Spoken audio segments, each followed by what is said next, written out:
আপনি কি টাকা জমাতে চান কিন্তু কিছুতেই পারছেন না?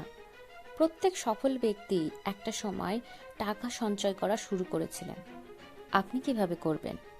তো হ্যালো বন্ধুরা, জ্ঞান ভাবতি 4.5 আজকের ভিডিওতে আমি আপনাদের দেখাবো টাকা সঞ্চয় করার কিছু সিক্রেট কৌশল, যা আপনাকে ধনী হতে সাহায্য করবে।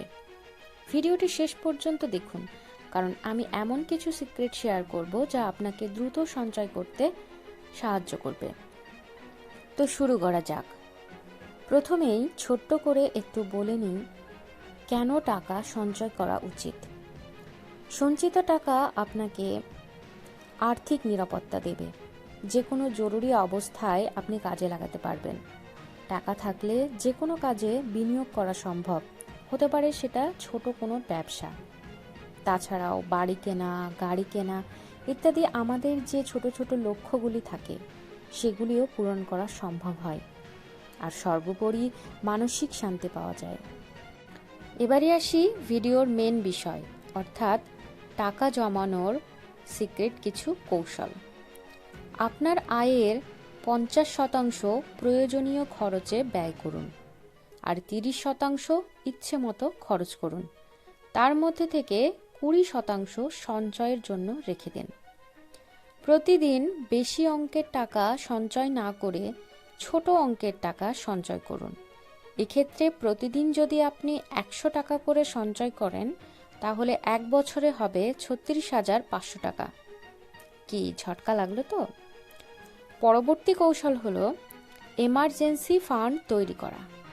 অপ্রত্যাশিত খরচ, ধরুন আপনার বাড়িতে কোনো গেস্ট আসলো কিংবা কোনো সদস্য অসুস্থ হয়ে পড়ল, তাহলে তো খরচ হবে। এই ধরনের খরচের জন্য আলাদা করে 3 থেকে 6 মাসের খরচ জমিয়ে রাখুন। যদি খরচ হয় ভালো, না হলে তো আপনারই লাভ, পরে সেটাকে কাজে লাগাতে পারবেন। অপ্রয়োজনীয় খরচ কমান। এই ধরুন বাইরে খাওয়া দাওয়া, অনলাইনে শপিং করা, এসব কমিয়ে দিন। টাকা জমানোর জন্য একটা সেভিংস অ্যাকাউন্ট রাখুন, যাতে আপনি টাকা খরচ করতে না পারেন। তবে এক্ষেত্রে ব্যাংকে না রেখে আপনি চাইলে ছোটোখাটো কোনো ব্যবসার কাজেও লাগাতে পারেন। ক্যাশব্যাক কুপন ও ডিসকাউন্ট অ্যাপ ব্যবহার করুন। বাজেটিং অ্যাপ ব্যবহার করুন, যেমন money manager app, YNAB app, Mint. এগুলি আপনার টাকা ম্যানেজ করতে সাহায্য করবে। ছোটোখাটো ইনভেস্টমেন্ট শুরু করুন, যেমন মিউচুয়াল ফান্ড।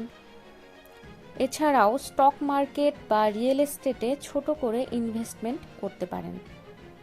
ব্যক্তিগতভাবে বিভিন্ন ধরনের ইউটিউব ভিডিও দেখুন, বই পড়ুন, সেখান থেকে টাকা জমানোর কৌশলগুলিকে শিখুন।